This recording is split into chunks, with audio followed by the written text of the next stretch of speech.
Ara Süpermarket'ten dondurma almışıq. Kruasanlı dondurmayla karşınızdayıq. Getdik. Bunun içərisinə bu şəkildə qoyuruq. Ha. Nəyə gülürsən? Ağlından belə keçirtmə. Götürür o videoda həmin bu dondurmanı salır bunun içərisinə, kruasanın bu şəkildə. Sonra çubuğunu çıxardır. Videoda heç belə deyil. Beləydi, valla beləydi. Okay.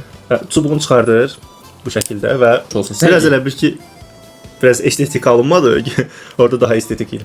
Bu tərəfində məktubdur. Qalandan mən gəlim, qalanı sən. Yaxşı. Gör o səs məndən də çıxacaq. Gəl bir ucuna çıxayım. Ne da?